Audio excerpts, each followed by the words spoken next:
You say you want a remote receiver. What kind of remote? A TV remote? No, a radio remote. I don't know that I've ever seen a radio that has a remote.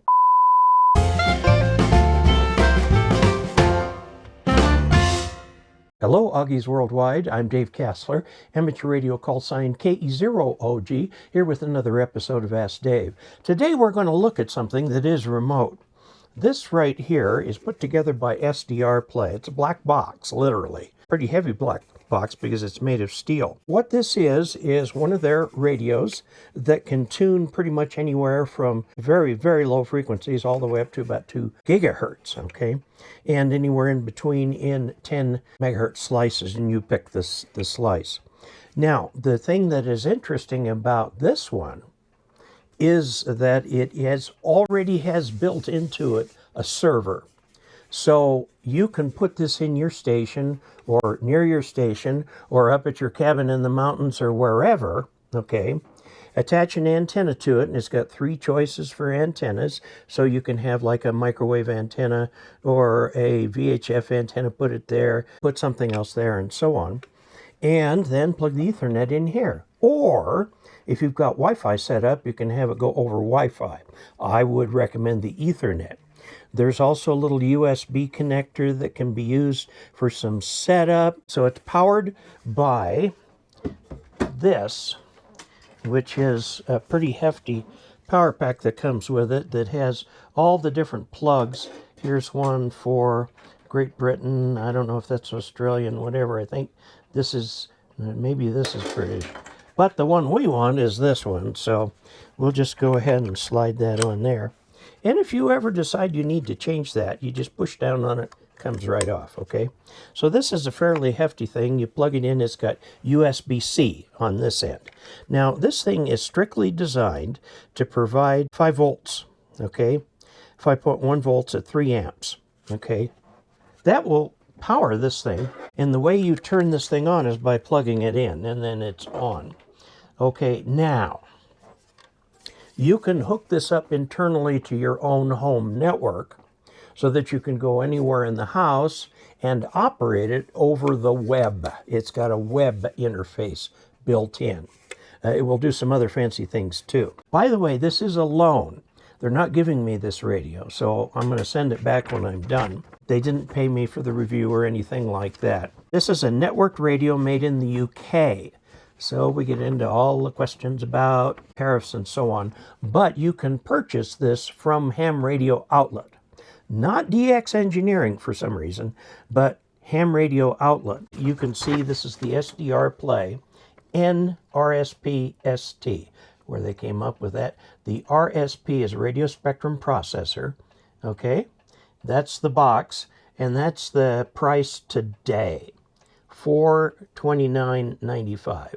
Normally it's about $70 more than that, but they're having some sort of a Superfest event right now where that's a little less expensive. And that gets you all these things. There's also a little Wi-Fi antenna on it so that you can use it with your home Wi-Fi system. And there's also a brief, and I do mean brief, instruction manual in here. Really what you need to do is go online to SDRplay.com and navigate your way to the page for this, and then it will go through all of the setup instructions, and it has several videos that can help you to do that. Now, I'm going to cover a little bit of what goes on here. So it covers 1 kilohertz to 2 gigahertz with no gaps. 14-bit SDR, so this is not like the little 8-bit dongles you get. It's quite a bit better. Takes AC mains power. Printed material is in 15 languages in here, which means not much info in English. There is in here a Pi 4. A Raspberry Pi 4 is in here to do the processing that can turn the radio itself and do all of the sampling it needs and so on.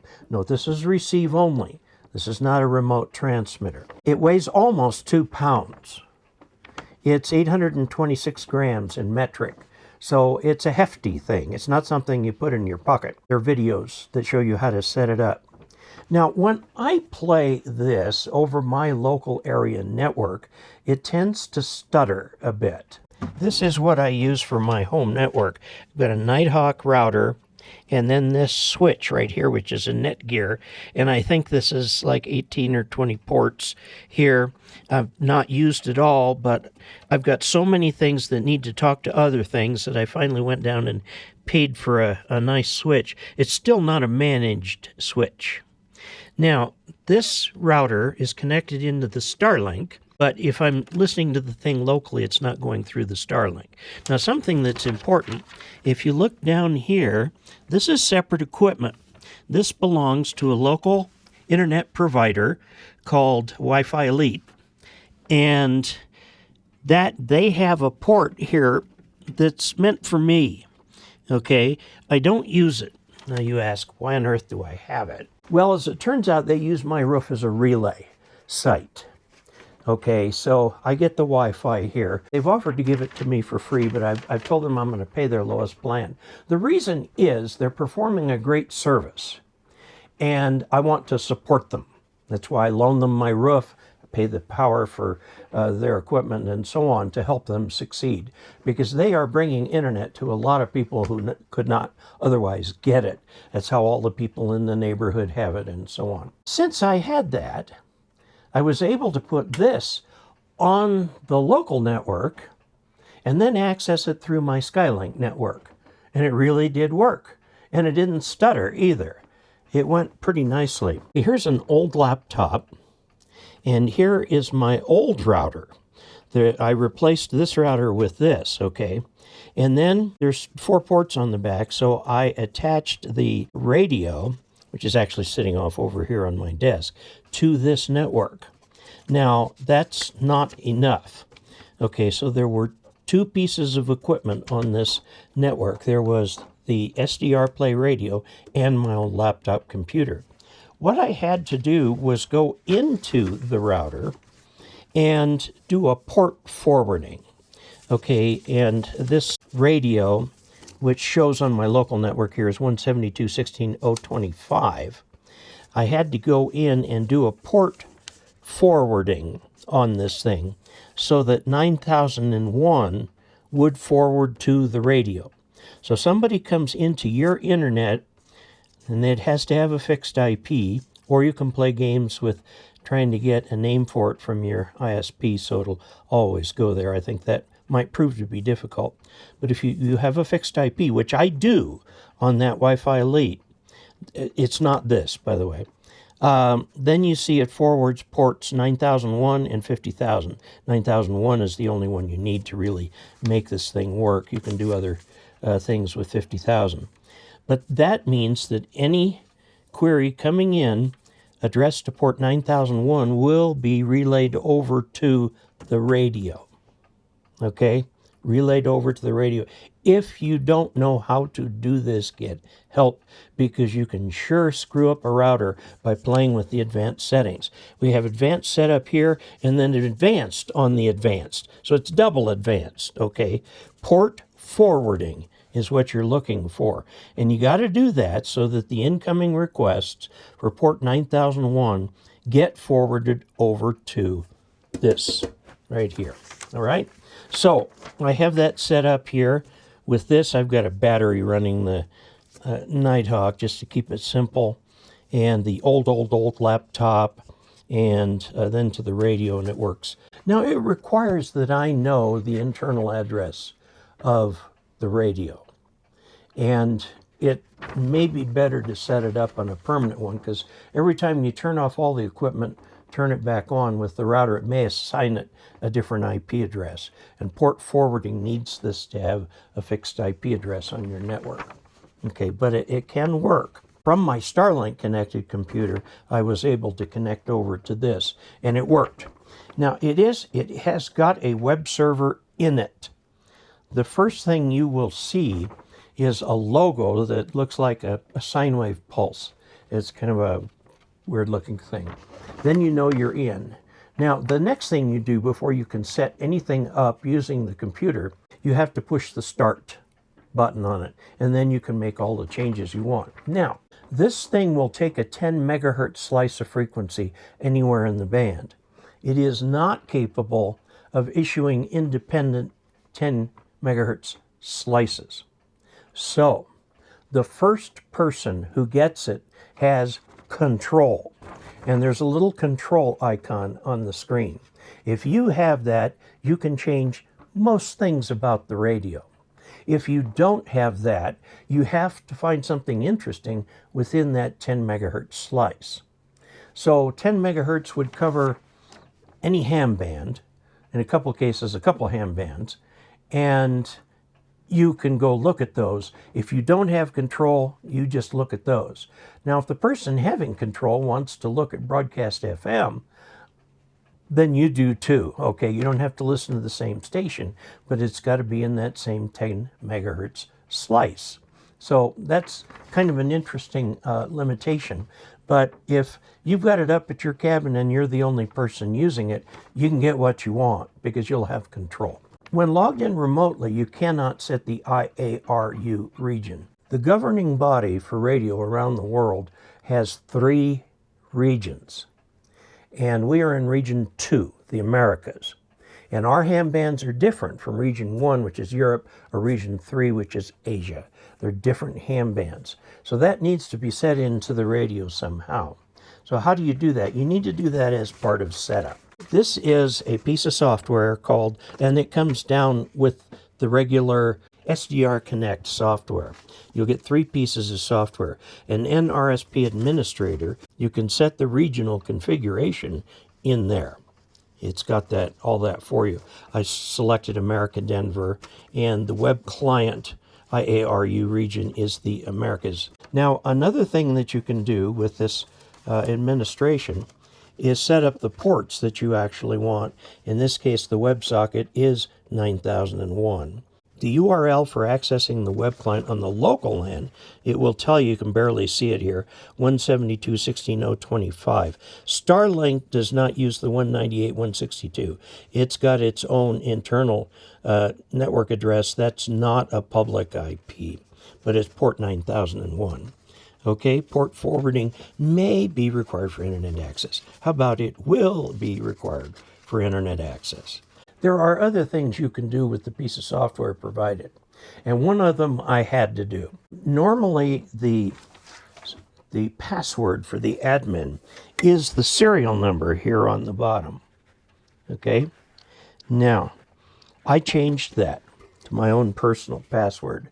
What a mistake that was, because I had forgotten what I changed it to. So I had to go into, and there is a procedure in there for password reset. You have to do it from one of those special pieces of software, and the radio needs to be on your home network, okay, for that to work. So best to leave it what it is right there, because this is not available over the internet to other people, this serial number right here. Or you can change it if you want to, but keep track of it, please. I finally found the card I had written it down on, but by then I had already reset to factory reset. Okay, now it comes factory set for region 1 because it comes out of England. But you can get these things in the Americas. You'll just need to change that setting. If you're listening to FM, you need to reduce the RF gain down as low as it will go. Otherwise, you'll get stations intermingling with each other. Now, the antenna that I used was my Chameleon receive-only HF antenna. Now, the device claims wireless, but I didn't test that. Once I got the things straightened out where I had to reduce the RF gain all the way down, that works for the FM stations. They're pretty powerful. But for ham radio use, you do your standard, turn the RF gain all the way up, and then work with the AF gain on the thing, okay? There are times when the signal you're receiving so strongly that it overloads the receiver, you'll have to back down on the RF gain. All right? The standard AM band got a lot of noise on the one that I did. You can get different AM stations too. Now, there is a direct frequency entry mode, and it's weird because you type in the numbers that you want, press enter, and you don't see anything change here. But it does cause the radio to change the frequency. Like, for example, if you want to tune into WWV, it has all the features of a standard SDRplay radio. Okay, the one band, it looks at one band at a time. This is not an SDR Duo. An SDR Duo could look at two bands at a time because it has separate receivers. This one looks at one at a time, but it does give you different options for antennas over here depending on whoever's in control. Here's your Wi-Fi connection, here's your power connection, here's your Ethernet connection. Now, the USB and the flash are used for recovery type things and for updating the firmware. Okay? And there are very specific instructions that come with this that tell you what to do, and by golly, you'd better do them exactly. This is for a 10 megahertz frequency reference come in. So if you have a 10 megahertz oscillator that is slaved to GPS, this is where it goes in. It can make things slightly more accurate, but not by much. So you've got 1, 2, or 3 antennas. You choose which antenna you want to use. These are SMA female, and this one is also SMA female. Okay, this is standard BNC. And this over here, not labeled, is actually ground. And I would recommend that you go ahead and ground it. It'll help reduce the noise. Now, on the front of this, there's SDRplay and the model number there. They make like 4 different models, 5 different models. Why they can't number them A, B, C, D, I don't know. But they have these real long numbers. There are 2 lights over here. The green indicates on. This is quite a change from when I was a kid. Pilot lights that indicated that something was on were always red. Now red means a problem, but the green means okay. Now, during boot up, you see this light flash. And then when that goes out, you're completely done with the boot up. Now, the thing is, if this starts to flash when you're operating, then there is some sort of an issue, and you want to go troubleshooting. Usually, power cycling will take care of the issue. This is the software. I don't have the radio connected right at the moment. It's asking for file name for a WAV file or something. You would select the source here. That turns the thing on. Once that's turned on, all these become active. And you've got different bands that you can go to. You've got a million controls on all the things about the radio. But note that the IARU region needs to be set using the setup software before you make it remote. You don't get this part over the web. You get just this part over here. Your volume control is here. In this one right here, the plus are more controls for that particular SP. This is where you set the RF gain. And more to do with what's going on with those other countries. This year has been a turbulent year for other regions. That's Juan Perez, Director of Trading at Monex USA. He says things have been especially turbulent lately in Japan and France, where there's a whole lot of political turmoil over...